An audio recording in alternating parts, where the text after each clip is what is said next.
And we're live. Hi, everyone. This is Aftermath Hours, the weekly podcast of Aftermath.site, a worker-owned, reader-supported website. We are entirely reader-supported as of this moment.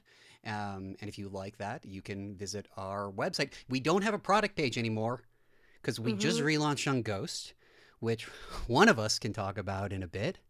Because you did a lot more work than me, but I'm happy that we did. I'm Chris Person, filling in as the host duties for Nathan Grayson, and today I'm joined by Nathan. Or sorry, not Nathan. I'm not joined by Nathan. I'm joined by Riley. No, that's specifically the thing that you're not joined by. I'm not joined by Nathan. I'm so sorry. I'm joined by Riley. Hello. I'm not Nathan. I'm Riley. And Gita Jackson. What's up? I'm Gita. I'm here. With my smiley face mug once again. Yeah, we do actually have to rewrite the template from when Nathan's gone because he's there. He actually has it written down. But yeah, today we're going to be talking about a lot of media. We're going to be talking about a lot of things we're watching. Because Nathan's away, so we don't have to talk about games too much. And also, one game I'm playing. Yeah. One and a half. I don't know anything about Lumines, so I'm excited to learn what it is for the first time. Live on air. I'm going to learn what Lumines is. Lumines is so cool. I'm playing a lot of games, but I haven't with the relaunch of the website, which if you're listening to this, you may or not know that Aftermath.site is on Ghost now. Yay! But with that, I keep playing little bits of a ton of games I really want to write about, and just I'm excited for the weekend to get my thoughts together on all of them. But I have a game I'm obsessed with right now, but I need to talk about it with Luke. It's so essential that me and Luke be on the same podcast for us because we're both the strategy sickos. It's real 100% a Luke video game. It's even Australian. I had no idea when I picked it up. They do that. It's so good. We've been DMing about it all week, but one of us is going to blog about it, and then we'll both talk about it on the pod. But yeah, I just think there have been so many really cool pieces of media that are not games that have come out recently that I would love to talk about those more so than I would like to talk about video game news. First of all, Chris Person. Yeah. We both saw this movie called Begonia. We did, which is based on a Korean film called Save the Green Planet.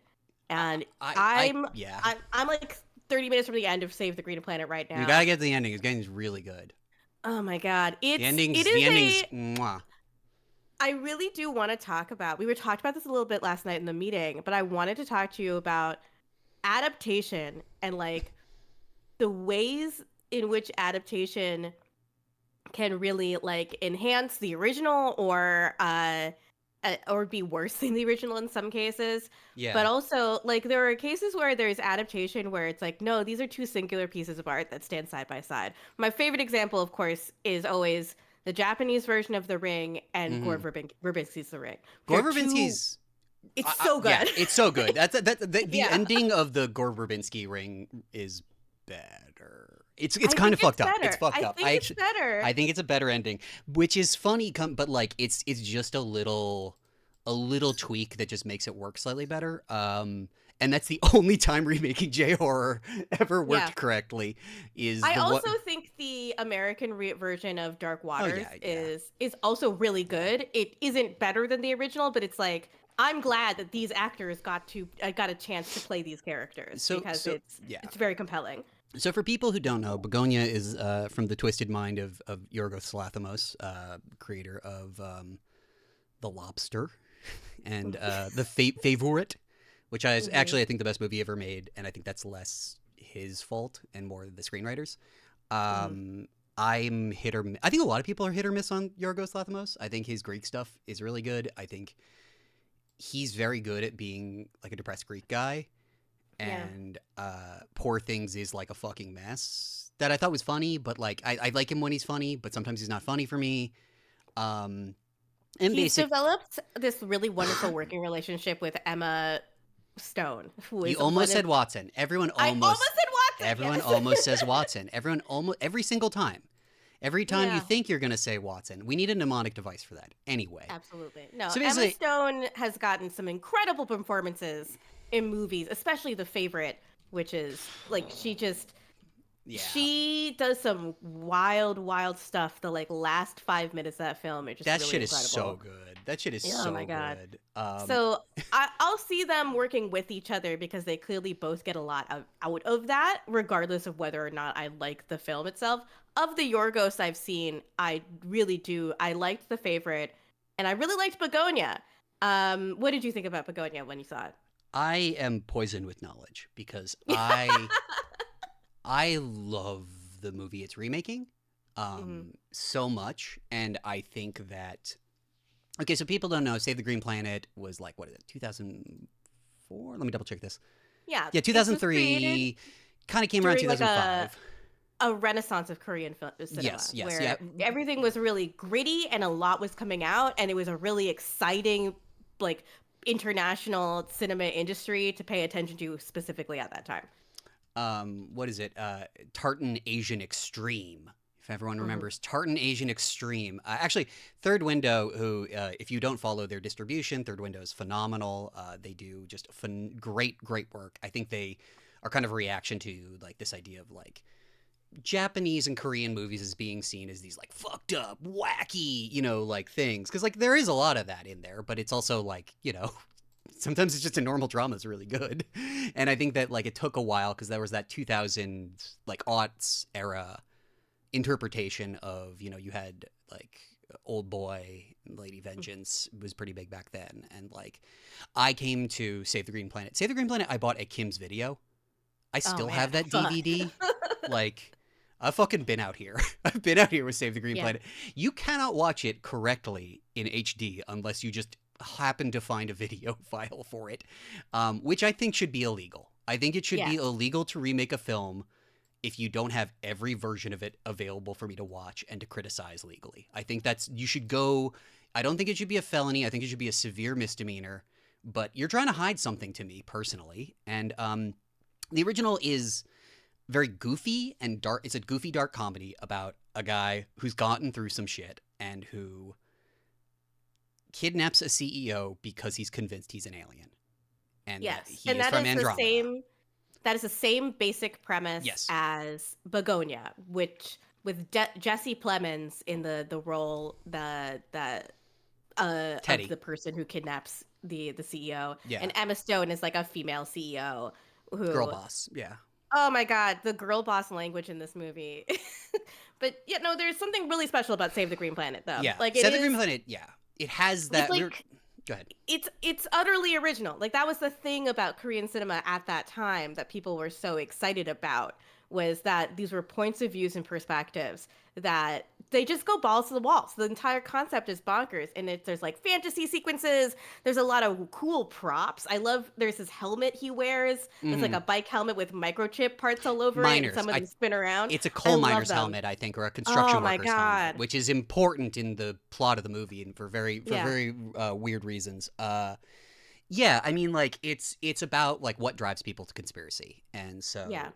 in the ways in which Byung-gu, I think that is how you pronounce his name. Mhm. He has very severe material. There's material reasons why he is like that. There are material reasons that involve his upbringing, what was done to his mother. These are things that are revealed throughout the movie, and it is shocking the degree to which it's the same movie. Yeah, but it's also a completely different movie. That's the thing. It's like Yeah. telling a joke. Yeah. You can tell a joke two totally different ways, and it can technically be the same joke. But the difference is that Save the Green Planet is a fun movie. Like, Save the Green Yeah. Planet is kind of fucking goofy. And Yeah. Begonia's a bummer. And I Begonia, think... I mean, there's moments of humor in it because Sure. Emma Stone is a very funny actress. Yes, and Jesse yes. Plemons is like they're just really good scene partners. I think I want to see them in a different movie together also. But it is ultimately like that feeling of lighthearted humor, which comes up occasionally. The theater that I was in when the Green Day song Basket Case came on just erupted into laughter. Yeah. Which is also a redux, because in the original movie, it is a like pop punk version of Somewhere Over the Rainbow.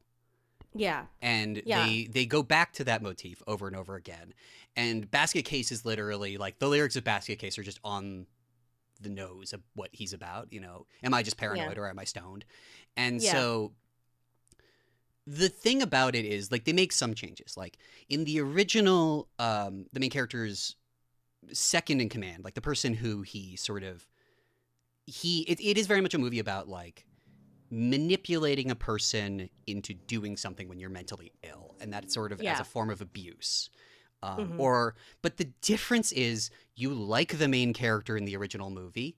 Yes, this is the big difference. You like the main character in the original movie. It's like kind of got a Bugs Bunny like tone to it. It's a very wacky thing.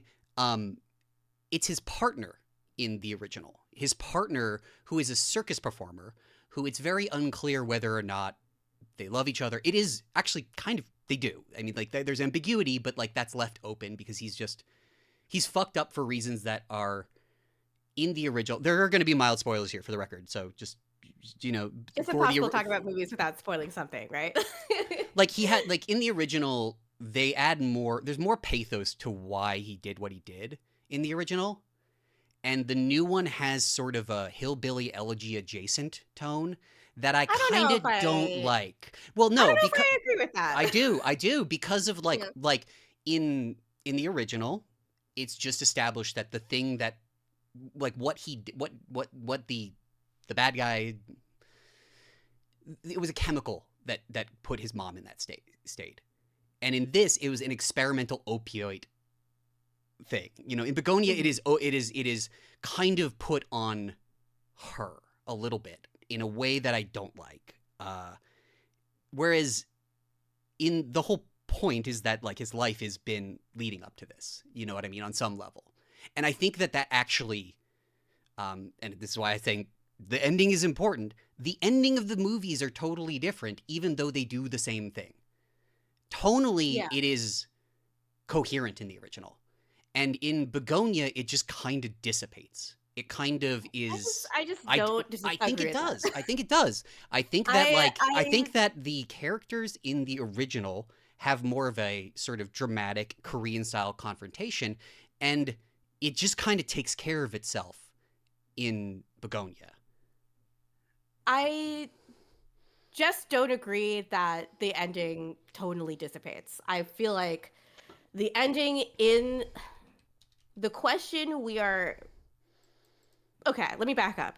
Okay. So this movie was like, it's one of 3 movies that came out this year that are like about, quote unquote, about the current state that we are in, where people are radicalized to the internet, increasingly politically polarized, and we don't really know what to do with it, and like increasingly violent. So Eddington, one battle after another in Begonia. Yeah, and this is the most what do we do about politics and people who have them movies. Yeah, exactly. Where there's a lot in these movies about people being radicalized over the internet. There's a lot about the political divisions in America specifically, and a lot of like internet conspiracy plays a big part as well. Mm-hmm.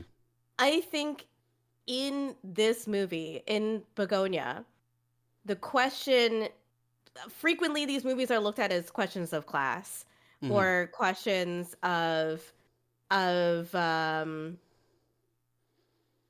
like social class and like essentially like class consciousness. But I think the movie Begonia specifically is about like, do we deserve to all die? Like, should we like look at the actions like that Teddy literally tortures like of someone that he is pretty sure but cannot prove is an alien. Yes. Like throughout the entire film, subjects her to mental and physical torture. And at the end of the film, it's revealed that she does have power over whether or not the entire human race lives or dies. And like, you have to ask yourself over this final montage, which really I found extremely affecting, is she right or not? But is humanity a failed experiment? But and like, also the problem with that. No. Well, the problem with that, I mean, so this is where I think the original movie is much more coherent. Is that in the original it is more clear that his life has been engineered up to this point. And the whole point is it's like a Job-like kind of situation. Like, are you able to bypass and supersede the cruelty of your circumstances? And the answer with him is no. He cannot. He has to do what he thinks is right. And the question is sort of an open-ended one. The question is like, but it's much clearer in the original. Like in the original, it's also clearer. You're also supposed to like him, which I think is actually like, that's like the major difference to me. Is that Teddy is like not likable. Teddy is not a likable person. Teddy's Clemens like not walks around like coiled with anger. Like you can see him tensing his body, trying to hold himself back all the time. He's greasy, unwashed. It's the sexiest that Jesse Plemons has ever looked for me, but it's also like he looks like a guy who stands sketchily in the corner of a parking lot while everyone else is smoking cigarettes and doesn't talk to anyone. He does it really well. He does it well. I think the difference also in like Teddy being an unlikable character, that it's less about what happened to him to make him like this than it is about this is like a really perfectly average man. Like it doesn't say where the movie takes place, but I like Georgia. Is where they shot it. It's where they shot it. To me, it just feels like Pennsylvania, like Pennsylvania, this endless upstate, expanse of like big, wide open, beautiful country, but with no one there. I've known so many kinds of people that are like Teddy and grow up into really violent, sick men. And the averageness is, I think, is the contrast that with Bong Joon here. Bong Joon, his life specifically, he's undergone tragedy after tragedy after tragedy after tragedy, and he's left with nothing else but to do the things he does. There's Jesse Plemons' character, Teddy, could have done a lot else. He could have done a lot of other things. He chooses to do this. And I think that is like the fundamental difference here. I have pity for Byung-gyu because he's trying so hard to overcome hurdles that feel insurmountable. I have no pity for Teddy because he just wants to kill a woman. Like that's really all he wants to do. Well, they do bring that up in the also they remove a kind of without getting into it, I will say Hotep adjacent montage in the original that I think is like way more effective just because it's funny, because it has that kind of like back of the, I don't know how would you describe it, like crank adjacent thing going for it. I think the problem I do think is that is one of proximity. I think that there's certain parts of it where it is anchored in reality. For context, I will say that in Begonia, they replace his love interest with his cousin, who is... I prefer Don infinitely more. Here's the thing. I think that he is the better choice. And actually, I was reminded of, there's a 2004 movie, because like for a while you're watching, you're like, is this person actually disabled? Does this person have a disability? Because it takes a second, because like you're not used to people who are autistic or people with disabilities representing themselves on the screen. That is just a thing. You're like, uh-oh. You just immediately go, uh-oh. And you're hoping it's not Dreamcatcher, right? Yeah. With Don Wahlberg, you know? Where we're hoping Gilbert Grape isn't eaten at this point, and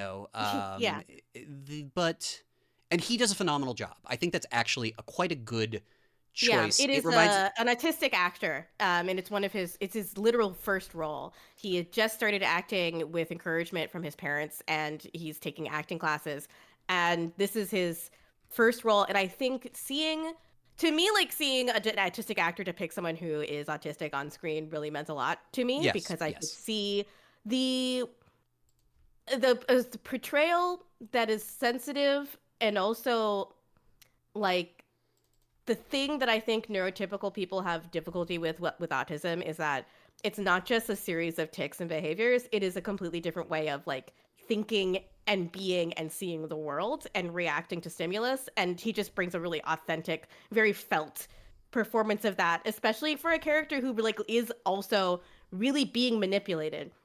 It's I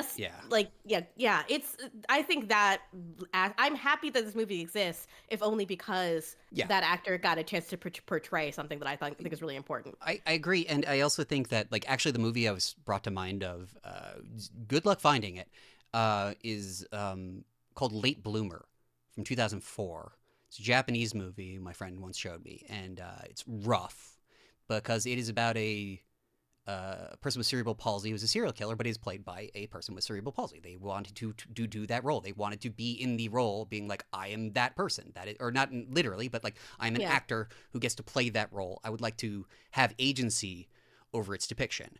And that's, it's a rough movie. I mean, it's a very 2004 extreme movie. And I have similar feelings to here, where I respect the depiction. I think that where it ends up just supremely just puts me in a bad place. And I think that like things like chemical castration, like they roll.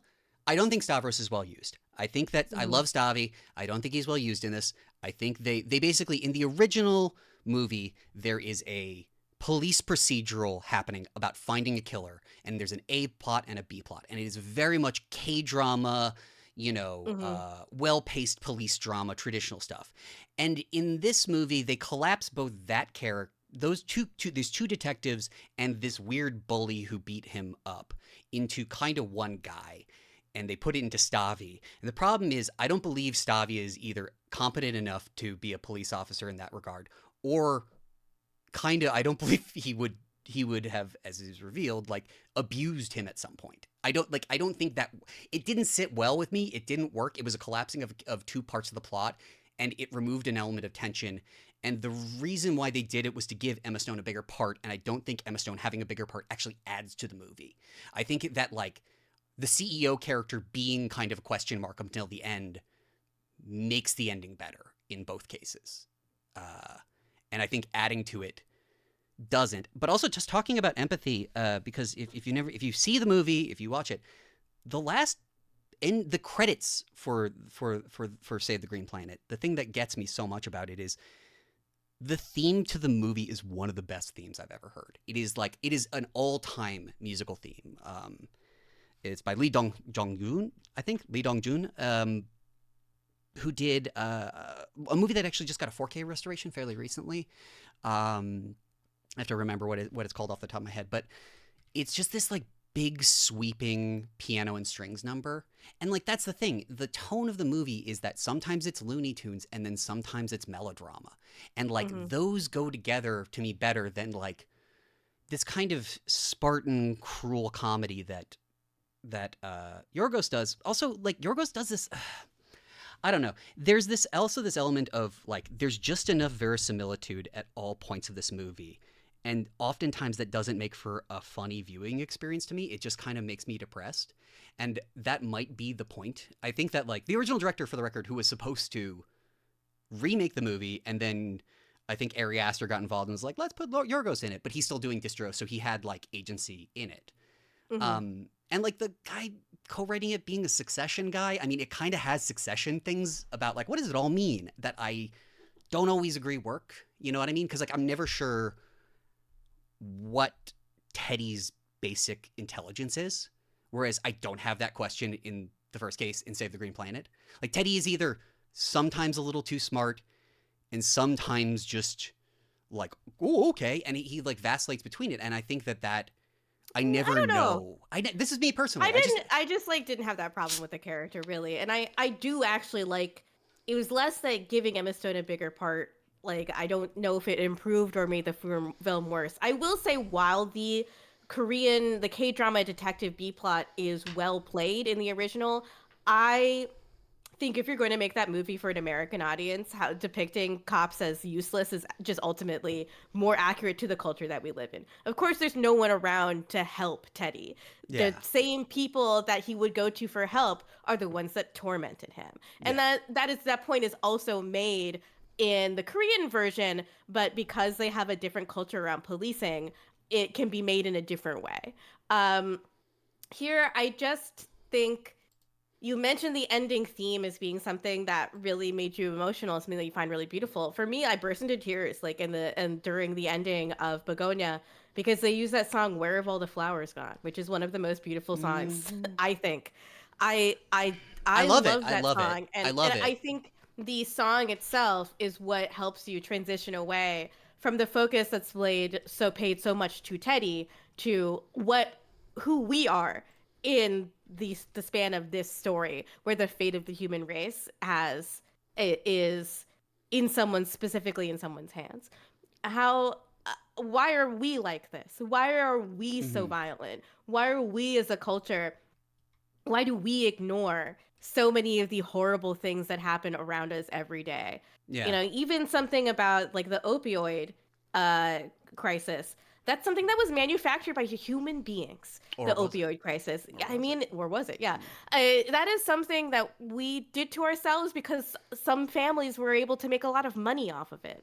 Why Yeah. do we do these things? Where have all the flowers gone? When will they ever learn? And that to me was very touching because the specificity of the story allowed me to kind of hate Teddy. I don't have to feel empathy for a particular individual because I feel empathy for the whole human race.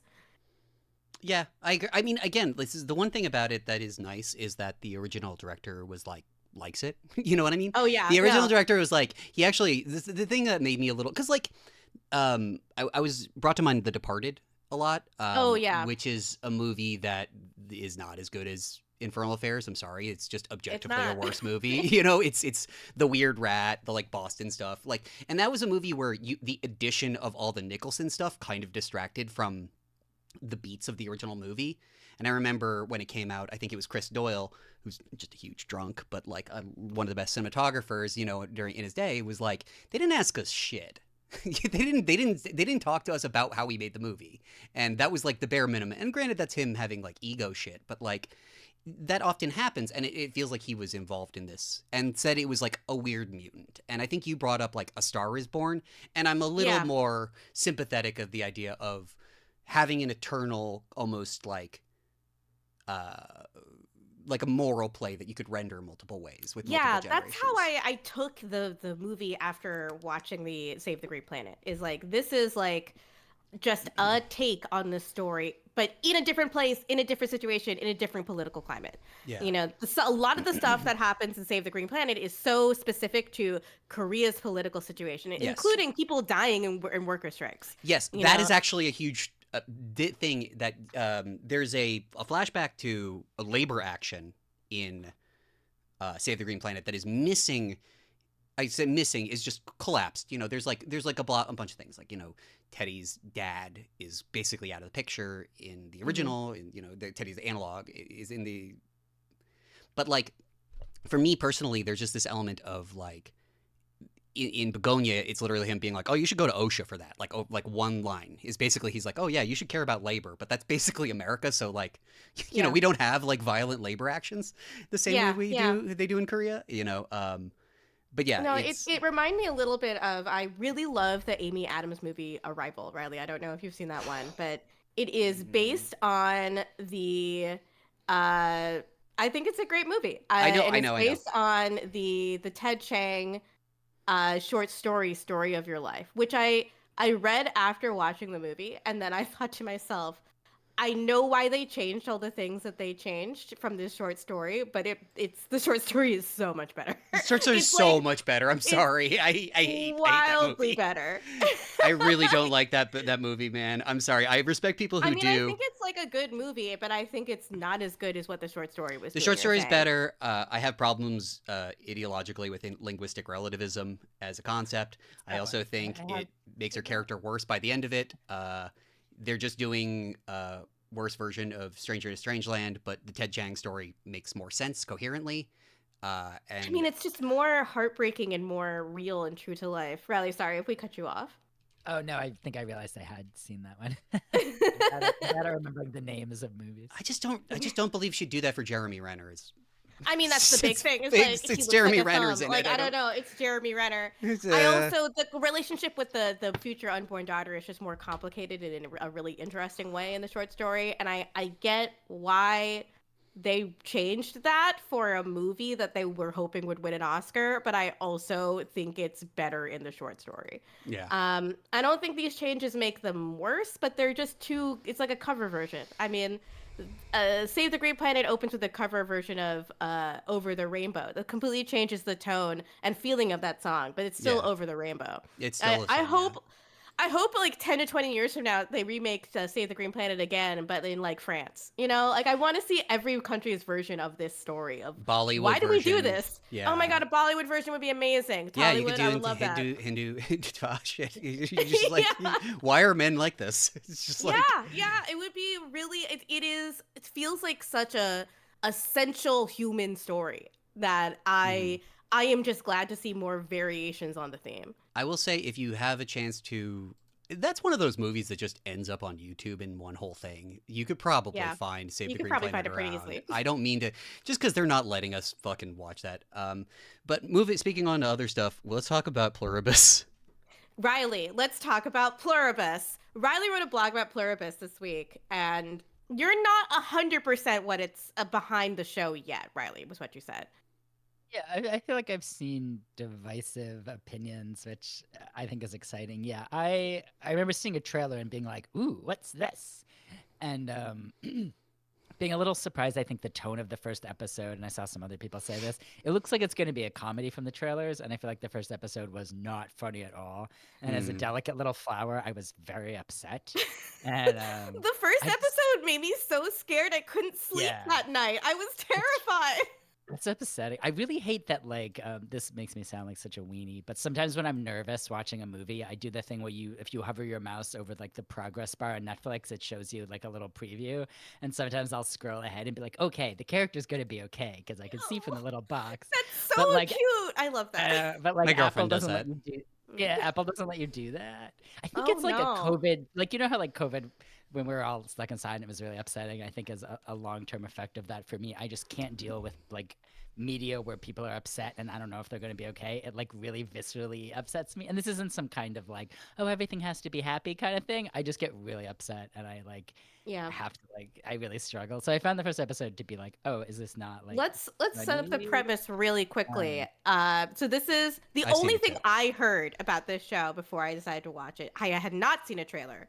So maybe that explains our slightly different reactions to it. Because if I had seen a trailer, I think I would have reacted differently. David, one day, my husband, came home and he was like, okay, want to watch Pluribus? And I was like, what's Pluribus? And he's like, oh, it's Vince Gilligan new show. I was already sold at that moment. But then he said about all of humanity joins a hive mind, and like one woman in the show, it's like 12 people, is unable to join, and she's like the most miserable person on the planet, and she hates everyone. And I was like, that sounds entertaining. I'll watch it. Hurt my feelings. The first episode hurt my... I think there's a lot of interesting stuff it sets up, but they make you watch the process of the hive mind take over the planet. And that was more upsetting to me than I thought it would be. Yeah, it made me think a little bit visually about, you know, like the beginning of The Last of Us, the game, and then I guess subsequently the show, where it's just this long, drawn out, bad things are happening and we have to watch the whole journey. Like, I think the first episode does that. And I think, like I wrote in my blog, that it does that really well in that, you know, you see through the rear view mirror these weird things happening and you're like, something weird's happening here, isn't it? And I thought it was, like, beautifully shot, but yeah, you are just stuck with this process for like an hour, and I was like, please stop, like, please let me out. You go through all the emotions that it's not Rhea Ripley, she's a wrestler, Rhea something. Seaborn. Rhea Seaborn. She's great. She was in Better Call Saul. She's fantastic. Yeah. She was also in the 1997 Magic the Gathering video game. Wait, what? That rocks. I love finding out that actors have also been in video games. One of the actors from Thunderbolts is a Dark Souls voice actress, which I think is very amusing. But you go, it is visceral because you, by virtue of being not part of a hive mind, experience what the main character experiences, which is a grief, intense and immediate grief, essentially. Not only does this character is resistant to the hive mind, her lesbian partner dies in the process of joining it. It's very clear. So basically what happens is those fucking nerds at SETI get a signal. I don't think they've ever got... They have it's all L's for the SETI people. I'm sorry. Those fucking guys haven't figured out one good thing. It's like either Arrival stuff, and then that's annoying, but it's still a good movie. Like, come on. No, so they find out something, they figure out it's DNA, they make the DNA, a lab experiment happens, body snatcher stuff ensues.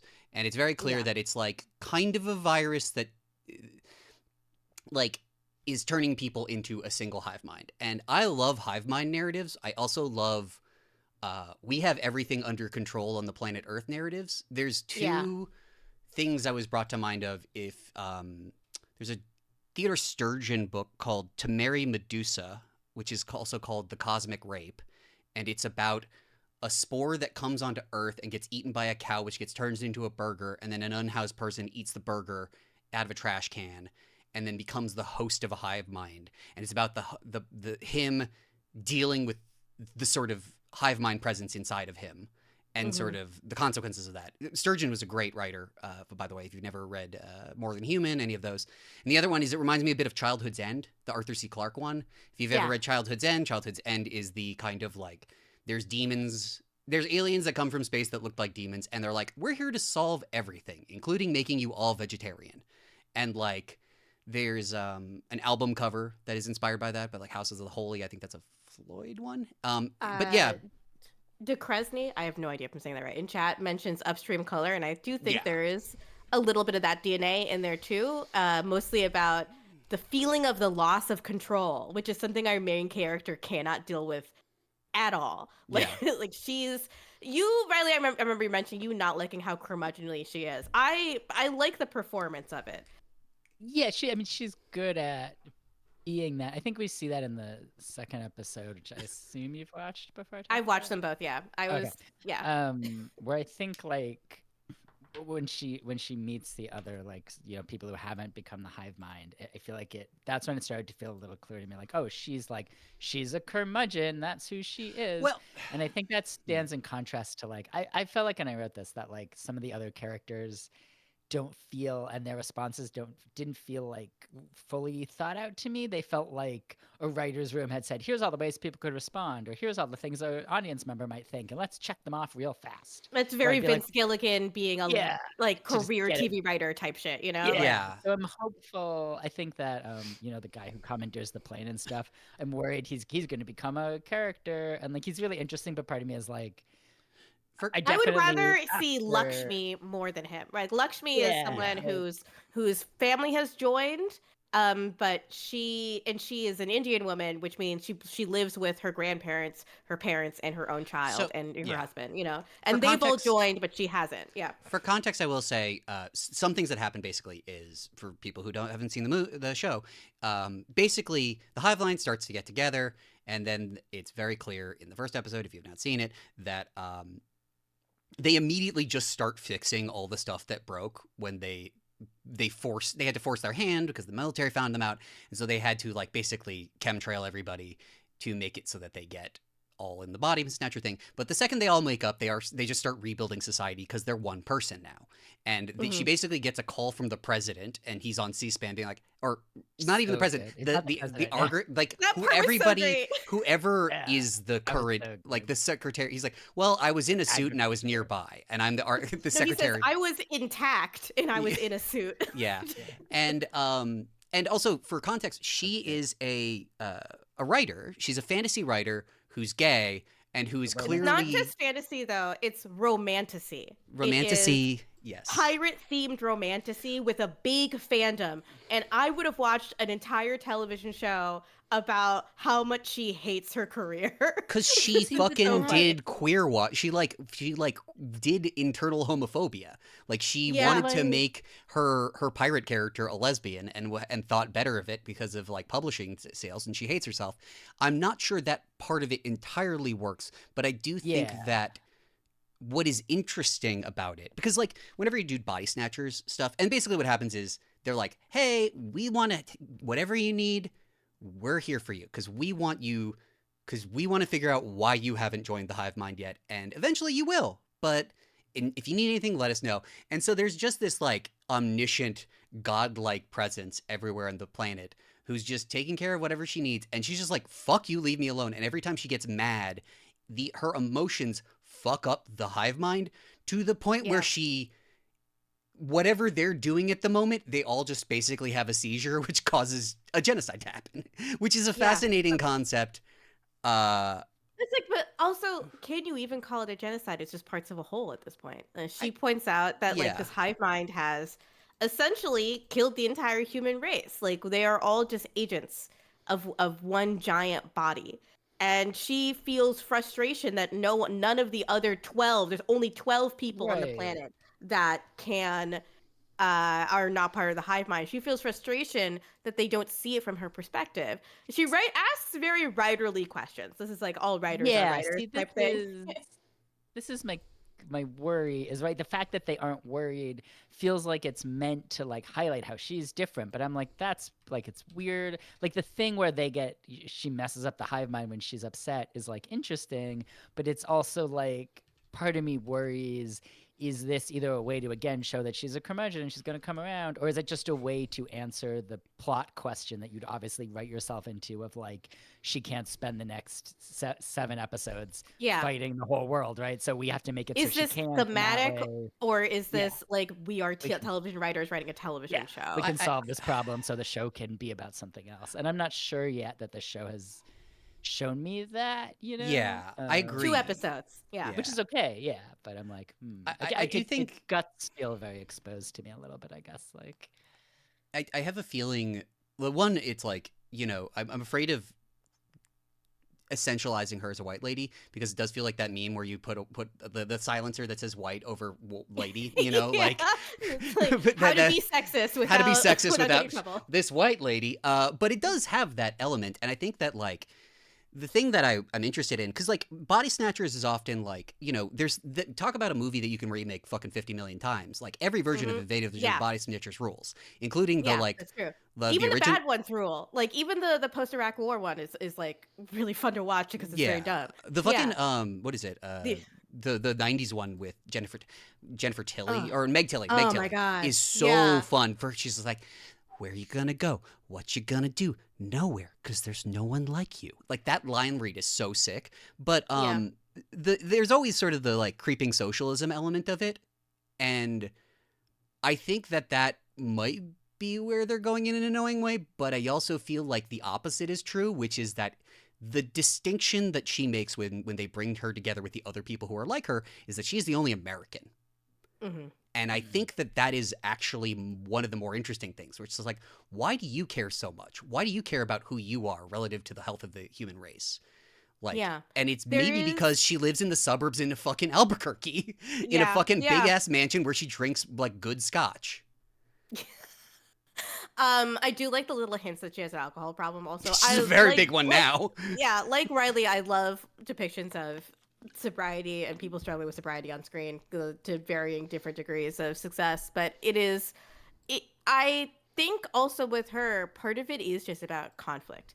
Her life before this event is one defined by wanting to create as little conflict as possible and all the harm that does to her on a personal level. There is some disconnect with her partner. She is an alcoholic. She doesn't like any of her fans. She can't be happy in her success because she knows she's lying about herself, because telling the truth would make other people upset.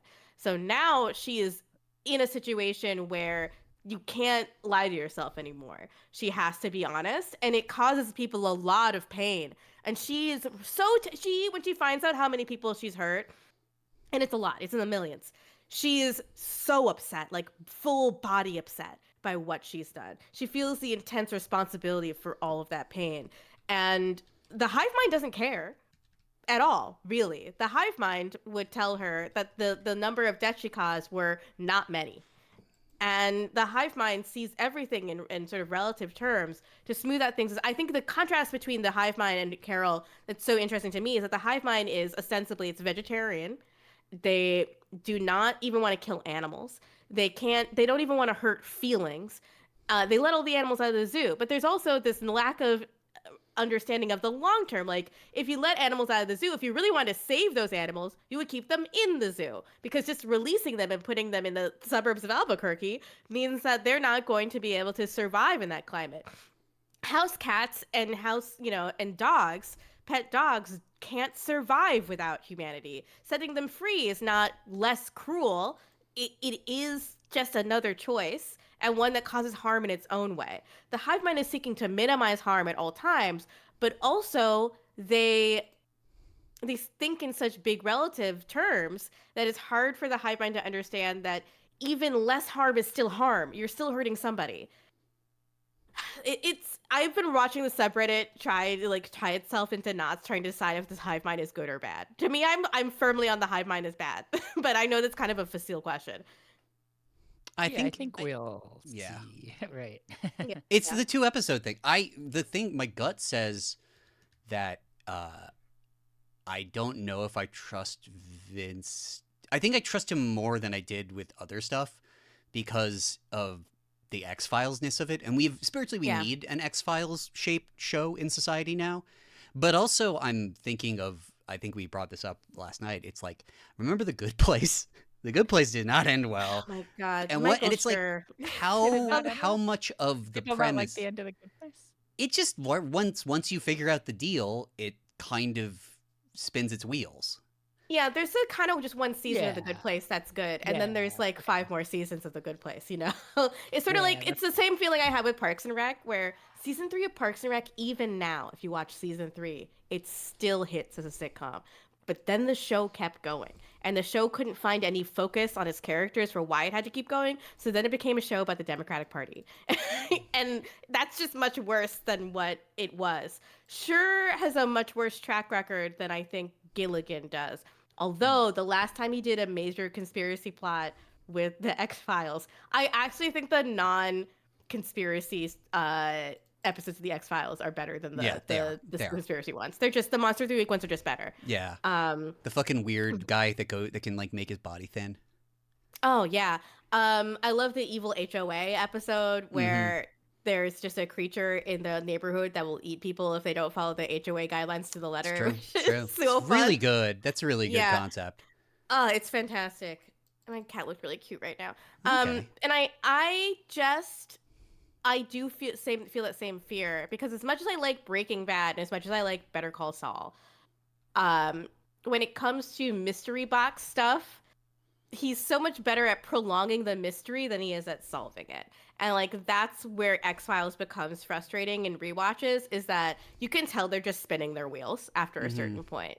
At least Breaking Bad has a definitive ending, even if I think it's like kind of 2 seasons too long. But Breaking Bad finishes and that ending feels satisfying because you get to see the main character say something that we've all been waiting for him to say for the entire show. And I think the similar character focus will guide Pluribus, fingers crossed, to more interesting conclusions with his characters than just is she gonna be happy finally, you know? Yeah, that's my everything. I kind of worried. I was like, well, I know that he's good at this stuff, so like maybe it'll find its way. And I think I'm glad that it was 2 episodes because like if the premiere had ended at that first episode, I would have been like, I'm gnawing off my own arm. Like No, I would have Yeah, been it's so like, upset. I had to yeah, like so- wake up my husband in bed and be like, David, I'm scared. I don't was want you to be part of a hive mind. David, no. I mean, I guess as someone who studied Buddhism, like it's I'm like, oh yeah, it's cool, I guess. Like it's sort of, but we see this with like Lakshmi's family, right? Like this idea is that your family and what would you do and stuff like that. And so like it does start to raise these interesting questions about identity and who we are and what that means. And Well, she also Angus says answers those. Yeah. there's also this element of like everybody basically has all the there's like one person, everyone has the shared knowledge of everyone else. And so she just starts asking Lakshmi's like son, like, "Hey, what's the best like gynecological questions?" And he just starts answering. He's like, "Well, I guess you'd use a plastic speculum." And it's just like, yeah, a kid should know that by traditional human standards, but also it's like, what does that mean? Also, like, I don't know if they what I want to know is like, what does the society look like at that point, like after that? I think this is something that like somebody like Le Guin would be really good at answering. But like, I don't know if Vince Gilligan has that dog in him the same way. I think apocalypse stories that aren't like, and now nothing works, but are more like, how would things work if like X or Y element were different, or like more interesting to me. Because like, I think, in these times, like, it's less likely that suddenly everything stops working forever than just as we're seeing things kind of slowly collapse. And so the idea of, like, the hive mind can run society, like, mostly, is kind of interesting to me as It is a interesting. setting. Yeah. And then it's also interesting, like, when you understand what Carol's ultimate fear is, it's like the first thing she asks the hive mind when given the opportunity is, what are you going to do to me when I say no, I don't want to join the hive mind? And they don't have an answer for you. And then later you start thinking, okay, well, there's a character who's completely hedonistic, and he's like flying on Air Force One. He surrounded himself by models and is like drinking, Where's he because from again? I'm trying to remember. I'm Eritrean? not Ruritania. Ruritania. Okay, sorry. Yes. And he is living it up. He's so ecstatic. But the question is, once they figure out why he can't join the hive mind and he joins, does he understand that that's the end of martinis? Wait, is Ruritania? That's like, sorry. I'm not sure. I think that's fake. I think that's a fake country. No, he's from I think it was like Francophile, like it's a Francophile. He's Francophile French. Mauritania, Nico says in chat. Yeah, Ruritania is from a novel. A real place. Yeah. But the things that he hedonistically enjoys, even sex, like the hive mind, like they ask whether or not the hive mind consents to have sex with this man, and they essentially say, we always consent. Like we always feel open to pleasure. And it is this sense of like they always consent because it doesn't matter to them. The idea of not consenting doesn't really make a difference to them. We watch them briefly in the beginning of the second episode silently do all of these different tasks. There's like a girl in a Girl Scout uniform, no, in an Applebee's uniform that's flying a plane. I thought that was really funny. I think it's cool. Like, that's cool. Yeah, they took over Nathan Fielder's mind, and now they have access to his ability to drive a 747. I was thinking that when I saw Nathan Fielder somewhere fuming. He's no longer the plane boy. What purpose does all of these things that we prize as one of the best parts of civilization? What is the point of art now? After this, they are now these 12 people, the only people who can appreciate these attempts that human makes to communicate with each other. I don't know. And what happens when that's all gone? I mean, is the hive mind going to go to a museum? But the hive mind could make its own art. Like, well, they do. They go to the Guggenheim, right? They go to the Guggenheim because a person requested to go to the Guggenheim. They go to the Guggenheim Bilbao, if I remember correctly, which I've been to. It's in Bilbao, which is in Spain. Sorry, this is my one time I will pull rank of I've been to Bilbao where they shot this. It's kind of cool. There's not a lot going on aside from a really weird Guggenheim museum. Yeah. Carol would always have wanted to go to the Guggenheim, and I'm like, that's in New York. You could just go, man. You just live in Albuquerque. It looks like a bunch of steel twisty things. It's really not. Oh, okay. Yeah, because our Guggenheim isn't that cool either. Our Guggenheim is way better than the Guggenheim Bilbao. Our Guggenheim rocks. I love our Guggenheim. The Guggenheim Bilbao. Okay. Sorry, I'm just excited that you have Guggenheim rankings. But it is like she sees this long-term thing that's like so scary. Like that's the scariest thing to me. Like no one will have any reason to listen to a song again. No one will have a reason to make a song. There will never be a feeling that you have that you can't communicate to someone else because everyone in the hive mind knows and feels all the things that everyone feels. They know all of her wife's secrets. All of her wife's secrets and perspectives on her life. Everything, all of her memories. And she doesn't even have to be alive. Her body doesn't have to be alive for them to know all these things. Right. Is the point of art, though, to tell someone else, or is it to put it into words for yourself, though, right? I mean, I think it's both. And I think not having one part of that equation makes art making extremely lonely. Because art comes alive when it's shared with another person. But I guess that's also an ontological question. Yeah. These are the questions about humanity and about identity and about culture that the show is probing. And I've surprised myself with how fiercely I feel about this. I mean, I guess also, like, is it that no individuals exist, or just everybody shares the same, like, they call themselves us. Yeah. They call themselves we. I think it's a new being that is everyone's consciousness. because there's still individual people are owners of information or have perspective. I don't know. Yeah, I guess I think they No, share I mean them. that they share them Yeah. because Carol's partner dies, and yet the Yeah, Carol's and they know. all of her memories are a part of the hive mind now, Yeah. and Yeah, they they get don't say distributed. this is Carol in another person's body. Yeah. It's we. Right. Nobody is that person Yeah. as someone else. Yeah, that But person. they is introduce awful. themselves when they need to describe specific people in the hive mind. They say this individual is named. Yeah. But that doesn't mean that that individual is that individual. Yeah. And that's the thing that the other 12 are really struggling with, that we see, that these individuals are not the same individuals that they've known before. They look like them and they mostly act the same, but it is different from humanity. And that's the thing that Carol spends a lot of time in the second episode trying to explain, to literally no avail. Yeah. I guess the question is like, those are all things that I hope the show answers. And I like Riley, it's like, it's 2 episodes. What are we gonna, like, you don't know. And I think it's worth laying out what you would want. What's on your wish list? Because again, it's like, that's a joke my friend made actually about Le Guin was like, all right, there's this race of aliens. Once a month, they get gender. Now I know what you're asking. What's their economy like? And like, that's my favorite. My friend Annalise did that joke about Le Guin, and it's just like, yeah, I actually would like to know what their economy's like, and that's kind of what I do want to know about this. Like, I was like, do you guys wear clothes? You know, do you what's the there for any of this stuff? You know what I mean? I hope that one, it doesn't do the thing that it will most certainly do, which is like, in hopes of getting picked up for another season, it ends in some way that's like disappointing. And 2, like, I hope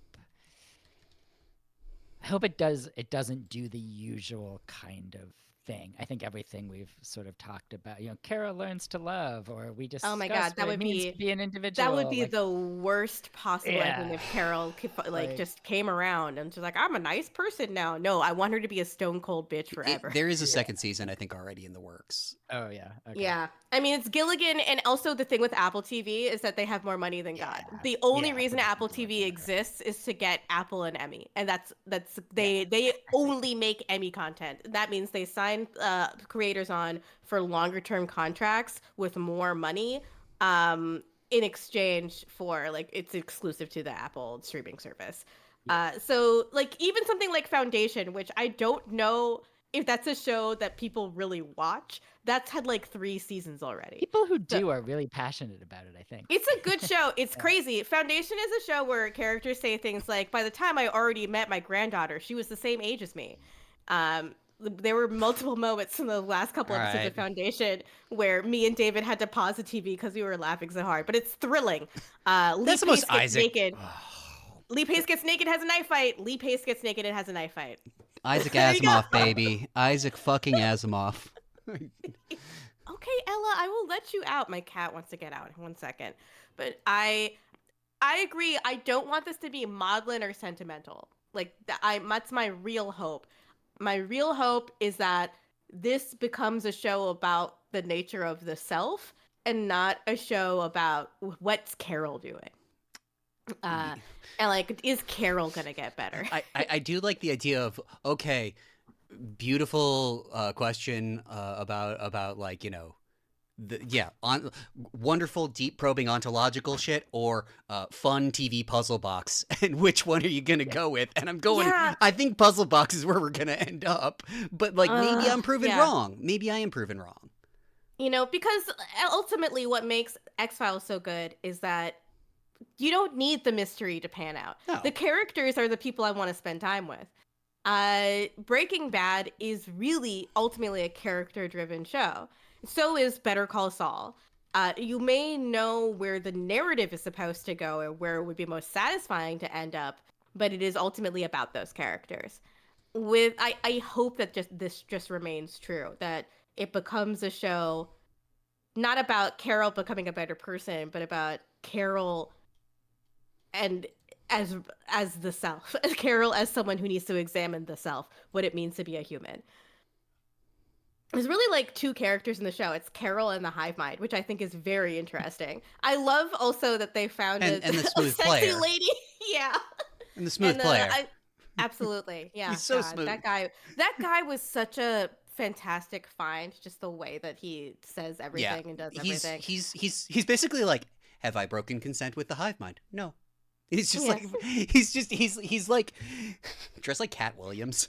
I just love that he shows up in Air Force One. I It's think that I would do that if I was in that situation. It's that stuff didn't occur to me. I've actually was very started because I was like, oh, it didn't occur to me in this situation that, oh yeah, you could just get whatever you want. Like, shoot, good thinking, guy. I thought. Yeah. You know, I also would request that immediately. I feel like if I was in Carol's situation, I try to think of what I would do, and I would be like, Yeah. "Can I have a nicer house? Like, and will you all help me move? I don't want to do any of it." Yeah, I just started biking across the country. I think. I And feel like I that's think my that answer. would be That's my answer to everything these days.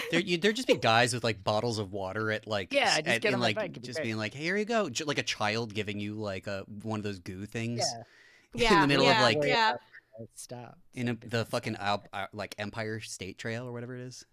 Absolutely. That would make hiking really convenient, Yeah, it'd be great. frankly. You know, Yeah. just the entire country of America out there trying to make sure your bike trip goes as smoothly as Yeah, possible. that'd be great. They pave over all the potholes, they make sure all the brush is clear. They make it really really nice for you. They Yeah. are the hive mind is legitimately really nice, which is like one of the things that makes the show interesting too. I don't sense that they have guile, but they say things that they are not completely honest also. Like Yeah, that would be like another disappointing thing. If it turns out they're evil, would be like kind of a drag. You know? Or like, what's the relationship to other hive minds kind of situation? I think that's mhm. probably where they're gonna go. Is like there are multiple hive minds that connect to each other, and They're like gonna go to space at some point. they're gonna like probably build a big device. Here's my thing. They're gonna build a big device that connects them to the source material, and I like, think that's basically inevitable, right? yeah, I think they're They say early on that sharing and joining with others is like a biological imperative for them and is like the only strong urge that they have. yeah. And they there is a sense that humanity is going to be squeezed dry for resources in an effort to continue to send out the signal. And I Hmm. think that is where things are going, that humanity will be joined in this massive hive mind, which other people indicate feels really good, but also that human culture and civilization will be left to rot and die because everything will be diverted into making whatever device they need to make to continue to send the signal. Yeah, like, do they take care of themselves? Do they have kids? Is that Yeah. useful? Like, is it useful to procreate? Like, We is that already know they like don't your, have pets, which is like a unique one of a pretty human thing to do. You know, they yeah. don't care for that. Is there an imperative for them to have more of them? Does that make them more powerful? Like, these things if you did this in a novel, you would actually answer these questions in your lore, and I don't know if that's necessarily what the TV show wants, but like, we'll see. We'll see. We'll see. So far, so good, I will say. I do like Rhea Seahorn in the lead She's role. very good. I think she's great. Yeah, I'm curious. I guess a new episode comes out tomorrow, so I'm curious to see like now that it's introduced itself to us, what is it? Yeah, What is it like the becoming? third episode is it could fall off drastically if it ends up being a Michael Schur like why is Carol so sad, type show. But we have one last thing to talk about, and it's Hmm. Chris. You need to tell us all what Lumines Arise is, please. Okay. So, uh, if you guys, did you guys play the last Tetris game? Tetris Effect? Yes, Okay. yes. Then you Or, played Well, like, the I've one. watched my husband play it nonstop. I played it for like 10 minutes and I had a moment where I realized that maybe when I was little I did not play much Tetris. I was like, have I never played Tetris or am I just really bad at Tetris? And then I Okay. stopped. So I have a very specific relationship with Lumines, and perhaps that makes me less objective. But when I was in college, I a friend of mine's like, "Hey, do you want to go to Video Games New York and buy an import PSP, which will show you just how old I am?" Dating myself, and I said sure. So we went to St. Mark's, and I spent too much money, like basically all like that was a ramen month to get it, and we just sat down and we played it. And Lumines was the brainchild of Tetsuya Mizuguchi, who did like Rez, if you know Rez, and basically it's a puzzle game. I guess it's like block matching, so it's sort of similar to like Puzzle Fighter or Panel Upon a little bit, kind of. But basically, you have two colors, 2x2 blocks. You swap them around. You are trying to drop them and turn them into cubes. You are trying to turn them into little cubes. And then there's a metronome style thing going across the screen. And every time the metronome crosses the cubes, it clears them. And so it goes along with the beat of the music. And so Mizuguchi being very, very into synesthesia conceptually, these stages each become curated. And so each of the blocks becomes these little tiny animated theme things. So it's like, okay, the first stage of PSP 1 is the best. It's Mondo Grosso. It's the song Shinin', which is now just permanently in my head. And the PSP was a machine that played Lumines and like maybe some Metal Gear stuff. But that is the game it played. It played it the way that like the Game Boy plays Tetris. You know what I mean? Like everybody who has a Game Boy has Tetris. Everybody who has a PSP has Lumines. There's just they fucking ship it with it almost. Like if they don't, they should. And so for me, what Lumines represented was that like that I want to say PlayStation cool. That sensation that PlayStation games and like video games generally were a thing that you did as a cool young adult. And I don't think that like Lumines Arise is that because like the people who make it are older now. Do you know what I mean? But I think it is the remnants of that. And I think that, man, it's fucking so good. It's so good. It is occasionally very corny, I will say. Sometimes the song selections are corny. And they do have some nice accessibility touches, although the warning that the game contains a thing to turn off the snakes has a snake on it with a big no on it, which I would have done that differently. I would have done that totally differently. But I don't know how you represent that, but you know, hey, maybe don't do that. But like, yeah, there's a spider filter and a snake filter. But basically every one of the two colors changes into an elaborately animated block. And so you'll get ones where it's like, these are lovingly rendered tomatoes and broccoli. And this is the stage. And then like the way that that Tetris Effect did that was interesting, but like Tetris Effect had to be a Tetris game first. And Lumines is always Lumines. And so it was like a Lumines themed Tetris game and people liked it for that. But Lumines gets to be Lumines and gets to like lean into sort of the staging and the curation and the way in which it's a DJ set and the ways in which the tone and the music and the pacing changes depending on the song. Like you'll have speed ramps and increases and decreases, and then like it's earnest and it's corny, but it also feels like it's created by people that have lived a full life. And I know that's a really hard thing to like. People who've gone to a show is a strange thing. And actually, related to that, I'm also playing Thrasher, and which is the sequel to, or not the sequel. Okay, it's made by the guy from Lightning Bolt. It's co-created by the guy from Lightning Bolt, who also co-created Thumper. And Thumper fucking rules. I fucking love Thumper. Thumper is so fucking good. Both of these games. I think about that game all the time. Thrasher was unfortunately trapped on VR in prison. It was trapped on the Meta Quest and the Apple Vision Pro, and it came out on Steam like this week, and now you can just play it on a mouse and keyboard.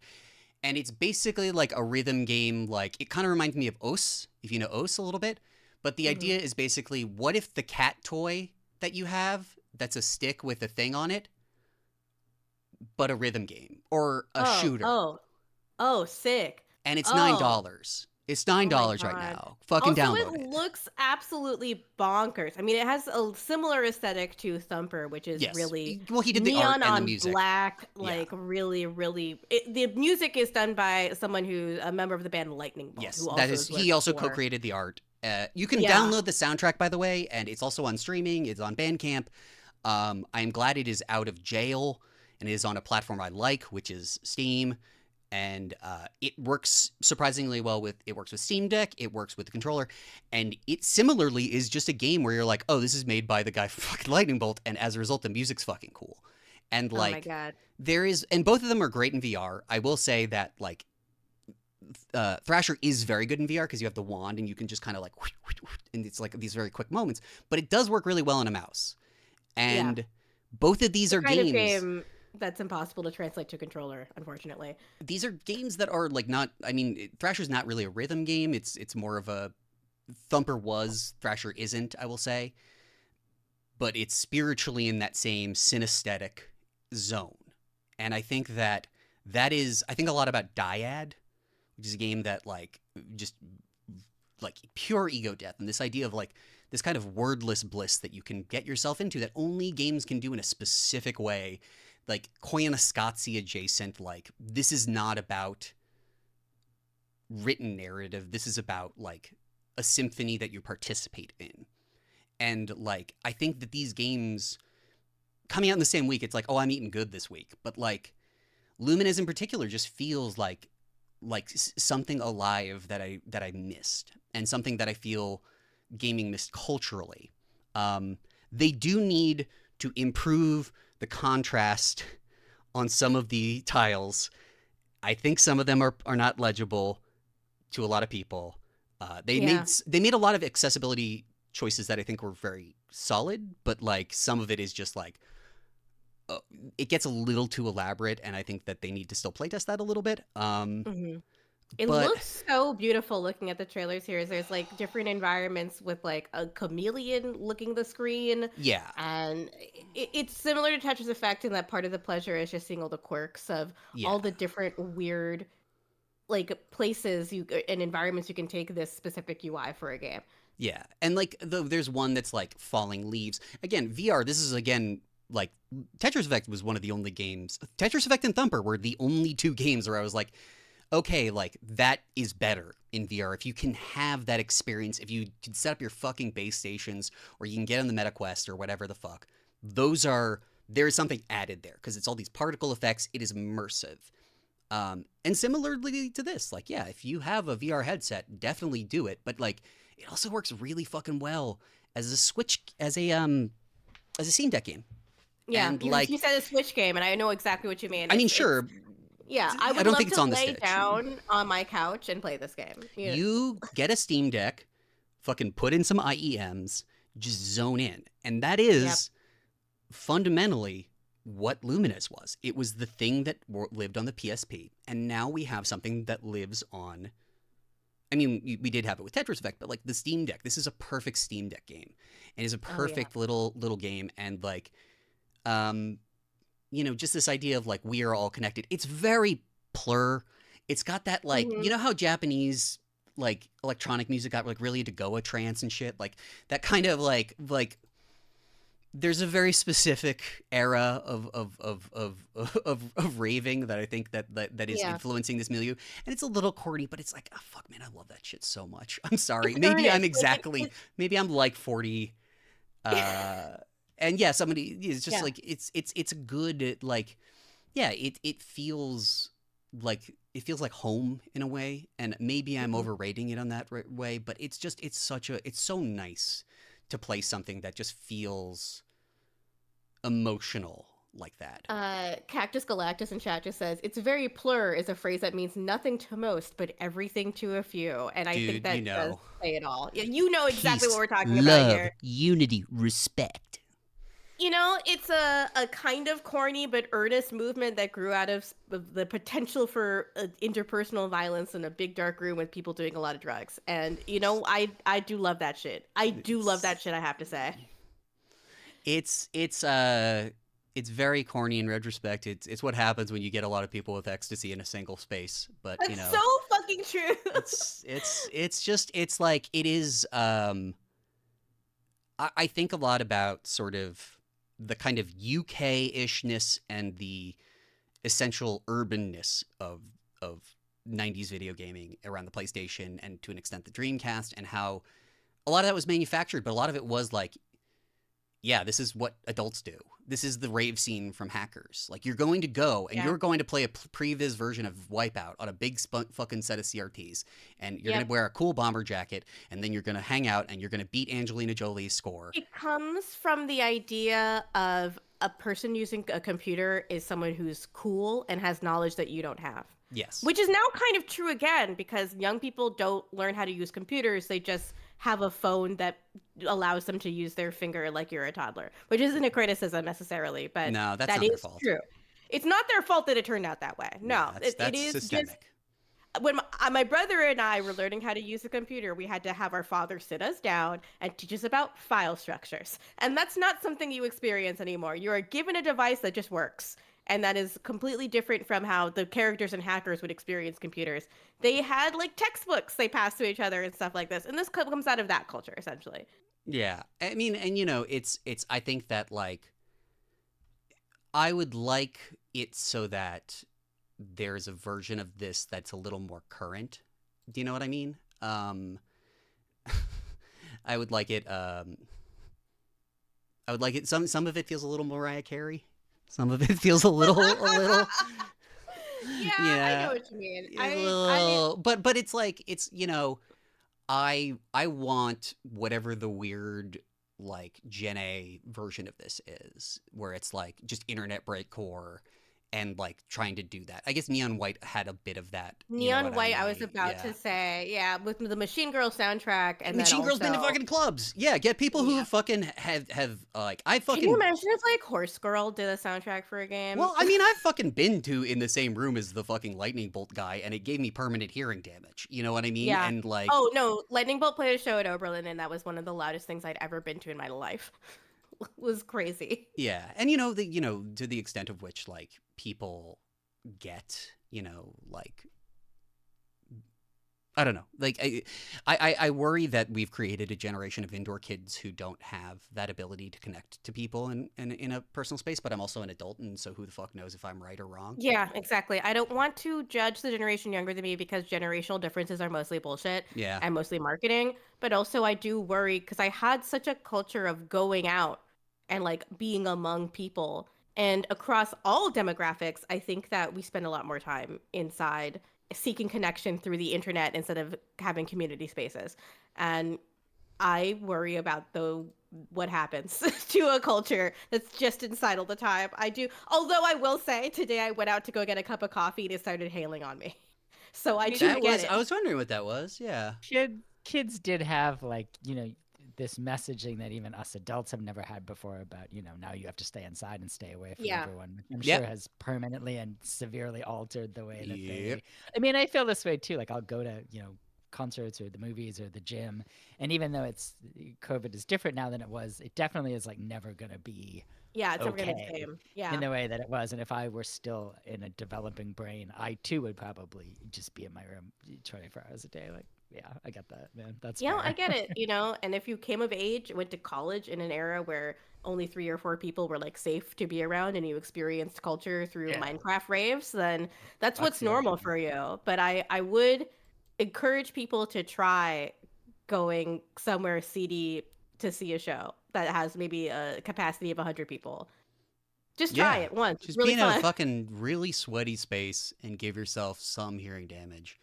And, those loop earplugs work really well if you're concerned. They're pretty about good. I like those ones. Yeah, I like those a lot. I never wore earplugs when I was in the marching band, and I regret it. I feel like when young people go earplugs, I go every so often that noise, and I'm like, I'm gonna live like this forever. I will say I'm an earpiece guy. I think I like the earpiece ones, not the loop ones. Look like you're.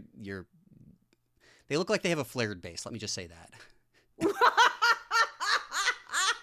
The 3 people from Aftermath that could make that joke is what I'll say. They do look like they have a flared bass, and they look like they come with specific instructions for washing them. They look like it's a lifestyle earplug in certain ways, where it looks like it looks like you're going to be a joke in like a Dennis. Was it Miller, Leary, whatever? Both of it works. One of those just. Yeah. No, it does. It looks like a signifier. I'm not sure what it signifies. Can earplugs be non-binary? If they are, I've got 3 pairs of loop earplugs in different resistances. So there you go. Questions. Should we get to the mailbag? We should. Yes. I was about to say we've got like a really good transition. Yes, there. You need someone to do the transitions now that Nathan's not here. But So we've got a couple of questions. If you want to ask us questions, we take our questions for this podcast in the Discord, which you can join by becoming a paid member of Aftermath.site. You no longer have to go to Aftermath.site/products. That address doesn't exist anymore. No. Just go to our website and there'll be a button that says subscribe. Click that one and We you'll take Apple go. Pay. We take Apple Pay now. We take so many more payment processors than we used to. And I'm really fucking happy about that. So please subscribe. We love you. But PJ stands for Paper Jen asks us, kids say the darndest things. What's the funniest thing a kid has ever said to you? Not to me, but in middle school once, I watched a little boy go up to a little girl and say, "You look really good today. What'd you do to your face?" Aw. I know. I laughed a lot at that one. But do you guys what's the funny no. thing a kid has said to you? No. This Children isn't a don't say funny one. things to me. This I don't is a listen to lovely them. I just one. assume they'll grow up. They'll grow out of it. I was right. I'd come out as trans, but I hadn't medically transitioned yet. In the summer, right before that, I was working in the town summer camp in my hometown in Connecticut, and all of the parents were mean to me, and my parents were mean to me, and the kids didn't know what gender I was, and it was just a big fucking mess where I just walked around all day with everybody looking at my body, and it was horrible. And there was a little kid at the camp whose name was the same as my birth name, and they were always wore their brother's clothes, and like they never wanted to use the girls' room, and oh, why do we have to go in there? And I was like, oh, you've got a deal going on. And this was like 2003, so things were very different. And so I never wanted to be like too nice to them, but I wanted to support their deal, and it was all very complicated. And all of the kids were arguing one day about what gender I was. And it is, by the way, humiliating to be argued about by fucking children when you're like 20 years old, but whatever. So all the kids are arguing about what gender I am. And this kid goes, duh, she's a boy. And all the kids stop and they go, oh, and then like everything is fine. And I was like, my God, this kid is a genius. Like if you were to look at me in 2003, in August of 2003, you would go, yes, she is a boy. That's right. And I just thought it was like brilliant. It was so good. I think about that kid a lot. Like That's that cool. kid understands gender in a more advanced way than most of the boomers at the New York Times right now. That's a really good one for like that exact year, I will say. Like, that's better than most people, like adults or children. Absolutely. Really good. Yeah. If you're out there, that kid, I hope you're good. I'm going to address the next question specifically to Chris, because I think he's the only one that has an answer for it. If you were in charge of naming all the Steam devices announced today, what would you call them? Okay, actually, like, yeah, I wrote a big piece about it. I think they did a good job with the naming because, like, the index used to be the Valve index. I think they're getting away from Valve naming conventions and everything's now is just Steam based because they had like the Steam controller, Steam machine. So Valve index now didn't make sense. Makes sense. Frame is a fun way of putting it. I also like we didn't talk about the Valve announcements today. I'm very pro, I think is where I land on that. Depends on the price. Like if that thing is like costs about as much as a PS5, then I think they kind of did a good job. Yeah. No, actually, I think that they if they do 4 or 5, I think they can manage it actually because it's about. I read an article because when you said it's affordable, I of course being your editor was like, who says that? I'm gonna look it up. Yeah, they're looking at it. They did also mention, I think, in that same breath, like high end PCs, and so you kind of wonder, is it PC? Because I think to me one of the problems with console pricing is you're getting into PC pricing. So like, why would I buy a machine that only plays one game when for like a little bit more I could just build all of the game machines?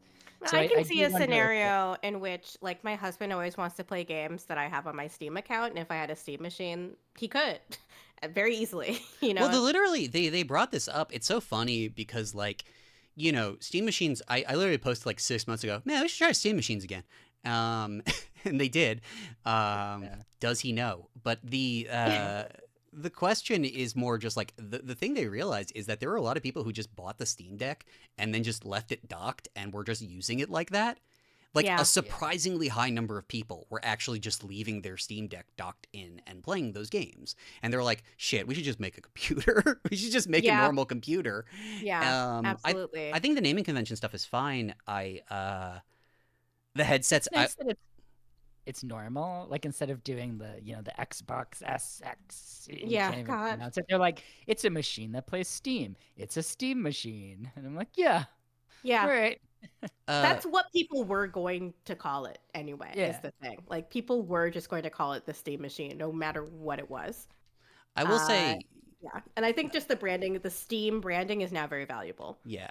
I also say I haven't had a chance to read it because but Victoria Song has a pretty good article on The Verge. From what I basically read, is like, who the fuck is buying VR headsets? And the My answer is little nobody. nephew. Nobody. It's just everybody has one already. But the thing that I find interesting about, just because if we're going to get into it a little bit, like the frame, is that it is an ARM based device, and they are using it as like a Trojan horse for like ARM emulation, and that's going to fucking pay huge dividends. That thing could be a total fucking failure, but as long as they have like a test bed so that people can be like, I want to play Red Dead on my VR headset, let's see if the emulation works, and then they can just do bug testing on that and like get a ARM compatibility. That shit is smart. Like, they did a lot of smart shit. You know what I mean? Even if none of it pays off, because who fucking cares? Like, if it like, it's not the same as a console because you can just make a computer. Like, Yeah. if you want a more powerful one, just make a computer. If you want a cheaper one, just get an old computer. Like, they kind of are in an ideal position to make this whatever price they need to be, and if it fails, well, then they've just created a weird thing that to test devices that won't. And so yeah, I'm fascinated with it. But their naming is pretty good. Yeah, Steam controller, Steam Deck, Steam Frame, all this shit works. Yeah. I feel you on that one. I'm with you on that one. Next question from Ghost then. What would be the most cursed American remake of an international movie of all time? And I already have the answer to it because it already exists. It's the American remake of Pulse from Kiyoshi Kurosawa. Oh God, It's a yeah, that's crime. rough. That That's movie is a rough. crime. The movie, everyone involved in that movie should go to jail immediately and for all time. It sucks. Like, they took the idea of the internet being supernatural or in some way and just did the schlockiest, stupidest version of that story they possibly could, where Pulse is a story where the fear comes from existential terror. Yeah. Like, I watched that in the middle of the night when I was like 17 and then couldn't sleep for the rest of the night because it just made me think about whether or not I was real. Like, it's scary. It's a perfect movie. I love it. I love it's it. so good. It's so fucking good. I love that movie. Ugh, it made me really sad. Rewatch it again. It's really good. You should watch it if you like Absolutely. being bummed out. And also watch Cloud. Kiyoshi Kurosawa's Cloud. It's now streaming on Criterion. Yes. It's almost as good as a movie, although I don't think that's true that it's exactly as good. But actually, I'm going to be honest, of the three, like, We Live in a Society, What Does It Mean to Be a Person Today movies, Cloud is the one that actually does it for me. Cloud. Okay, Cloud then is I'll finish so it out with good. Cloud. Because what I was Cloud's feeling so was good. like, I think Eddington is just too cynical. Yeah. And I think one battle after the other made me feel good because PTA's basic position is like, if you feel helpless, this is a cycle we've gone through a lot. Like, don't Yeah. worry too Yeah. much. Get over yourself. Yeah. And Begonia is more on the side of like, you really have to ask yourself, why are we as human race? Why are we like this? Why are we killing the planet? Why can't we be good to each other? Which is a Yeah. different kind of answer to that question. It's like, to answer your question, I'll give you another question. So Yeah. I'm curious to see if there's other. I'm curious to see Cloud now. Now that you mentioned Cloud that, is anyway. Cloud is not exactly a horror movie, but it's about a guy who is like a Yahoo Auctions Japan seller, and it goes in similar places spiritually. Okay, I'm And interested in that. I think you should yeah, if you it's I think it aired on Criterion. It's like a 2024 movie, 2024 movie Yeah, that like didn't get distro until like last few weeks, basically, That's- like last yeah. month. that's exciting. I think the American remake of that would probably be pretty bad. It would be also very bad. Yeah. And Ari Aster would be involved, like he was Oh my with Begonia. Yeah, it's so funny. I was saying to you before we started recording, like, can you imagine if we had gotten Ari Aster's Begonia, how much worse of a movie that would It be? would be so much worse, dude. It would Oh my just God. it would just be irredeemable. I mean, like Yeah. Yorgos has that in him, but like it would have been just bad. It would have been like bad in a way where it would have been like 3.5 hours long and just torture. it would have made you, whereas I think the way I feel bad after Begonia is kind of productive, the way I felt bad after the end of Eddington is not productive at all. It's just kind of like Thomas Ligotti's The Conspiracy Against the Human Race, where you're just reading a book that's trying to get you to kill yourself. He needs having seen, I like how everyone's like the version of Midsummer that's like the director's cut is worse, because that's the exact moment which he started making movies that were like too flabby, and like he Yeah. needs to just fucking do that. Yeah, absolutely. The Gabe Cube is a runaway success. This is from Metroid, and Valve decides to pack in 2 games to come with the system, one Valve and one non-Valve title. What do you choose to add to the libraries of everyone who owns one? I think you need the orange box. I think that's non-negotiable. Yeah. And then non-Valve, man. What's I a guess it's like- non-Valve game that exemplifies like Steam? Yeah, Like Super God. Meat Boy, maybe? Is it Balatro. something that we Super could pick on Meat Steam? Boy. I think you're kind of in the Balatro or Super Meat Boy are, I think, are in the So, right one- like headspace here. One thing is they were using Balatro to show off a really neat feature in the Steam controller. The Steam controller is fucking cool, by the way. I like how everybody, I get into the piece, I like how everybody who was like, who the original Steam controller hit with has just held on to it. They're like, I've bought extras because they're remember like, they're using that. never going to make this shit again. And then they finally did. And it's like just what the Steam Deck feels like apparently. But they have a gyro control. They have a sensor in the back that can tell when Ooh. you're gripping it, and it can be used to turn on or off the gyro to mouse. So if you're playing that's so Balatro cool. on the TV, you can just grip it in certain ways or let go and then use it as a mousing device like that. It's really neat. That And is also really all cool. of this stuff is mappable and it has rear paddles, but yeah, I don't know. I think Balatro would be probably good, but it would be also a crime because you would just be destroying a lot of people's productivity. Yeah. guess the question is, that's a what's a- version of Pluribus is everybody gets a copy of Balatro. Yeah. Yeah, I think a Half-Life and Balatro is probably the 2 games to exemplify what Steam is to me at least. Yeah. You've got to Al- have halfway. Also, I really Yeah. I gotta say, just because while we're getting this out, I love that the fucking Steam machine is basically the size of a GameCube. Everyone's just like, I do it love is that. so, it's just as big. It's just as big. I'm fucking sick of my PlayStation 5 being like it is. I'm It's sick so of it. big. Fucking condense it and make it a box. Yeah. Stop looking like Zaha Hadid's nightmares. I do like the version of the cube with the e-ink on the screen. I think they should have kept that. They never will give you that. I love that they did this every single time. They're like, E-ink, my beloved. here's a cool clear version of the Steam Deck. We weren't gonna sell it, but you can make your own. And they're doing that with the fucking Steam Frame has that. They're like, oh, this is just for development. We can't do it. Brr, brr, brr, brr, brr. And it's like, I love that bit. They're just like, oh, here's this cool thing, because it makes you want that, and then makes you want to buy it, and then buy like a weird modded thing from AliExpress that does the thing. Yeah, absolutely.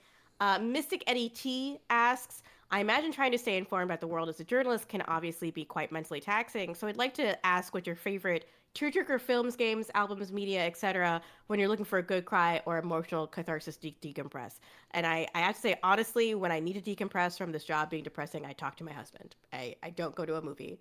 I talk to my husband about it because that's where I get the most empathy, and I genuinely do feel a lot better after I do that.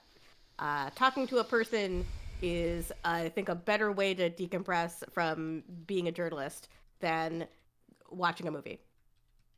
I love movie. I don't know, man. It's like know. it's one of those things where it's like cry isn't also a good thing for me though. Like Yeah, that was kind of thrown in cry- there. Cry is bad Yeah. for me. I don't like. I I don't don't seek like out cry. cry. What? I love a cry. No, I mean don't. I don't seek it out if I'm trying to feel better about myself. If I want Oh, I emotional love it. catharsis, I don't know. If I want to feel like the entirety of like the humanity and all that, I guess Lumines. But like Lumines or drugs. It's Lumines or I would take LSD or something. I don't know. But like I don't know.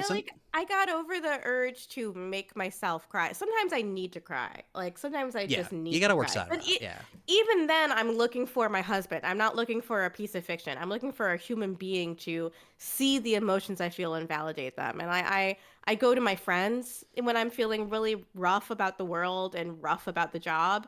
I go to various different group chats I'm in to process the things that I go through.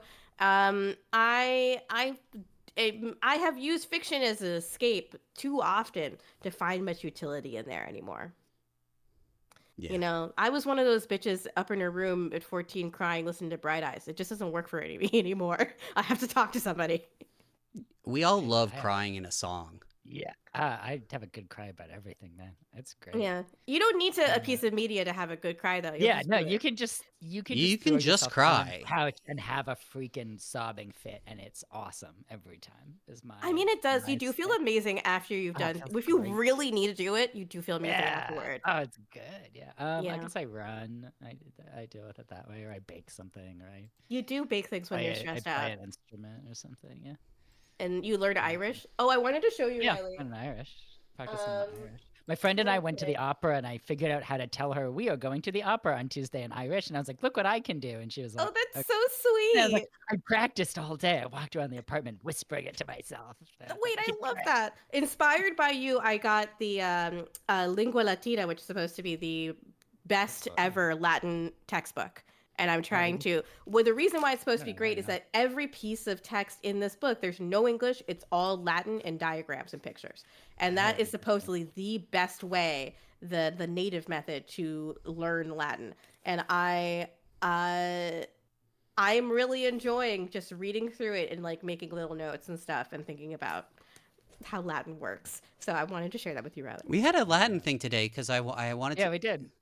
I googled it frantically. I have no idea if it was. We were right. trying I to don't know figure why. out what the singular for lectus.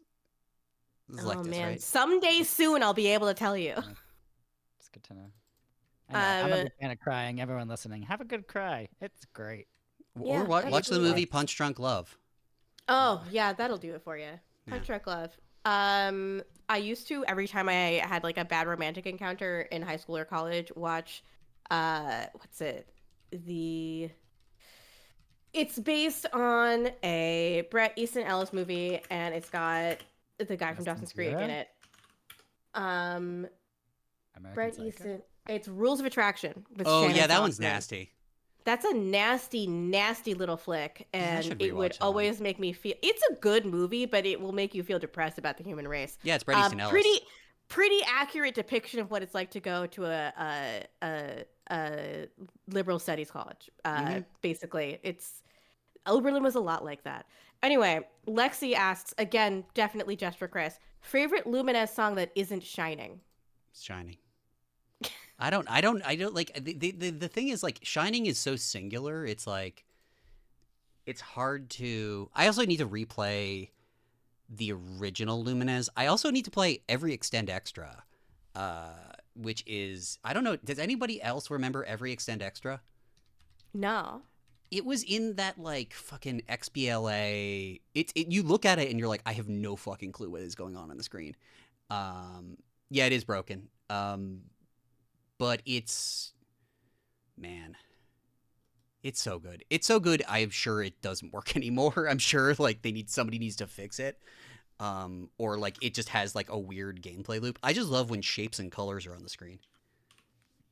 Me too. Me Oh, Genki too. Rockets is in it. Okay. Isn't that what it's all about? Shapes and colors being on the screen. That I believe is all the questions we have this week. So that's the end of our little podcast. Do you want to take Thank you it for out? joining us. Yeah, thank you for joining us. As always, we go live every 4 p.m. Eastern on Twitch at Aftermath, twitch.tv/aftermath.site, all one word. If you like what you hear here, please do head on over to aftermath.site and give us a subscribe. We just We have a relaunched the site. sale. It looks beautiful. We are having a sale. Your first month is only $1. Please subscribe to our website.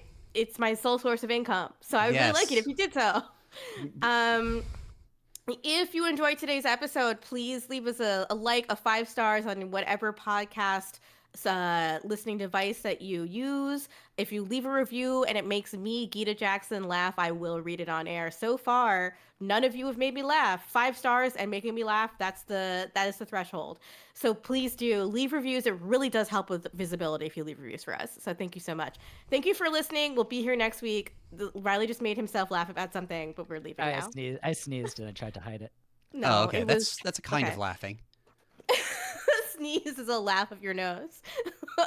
Anyway, thanks again for listening to us. We're gonna head out. All right. Bye. Bye, We love you. y'all.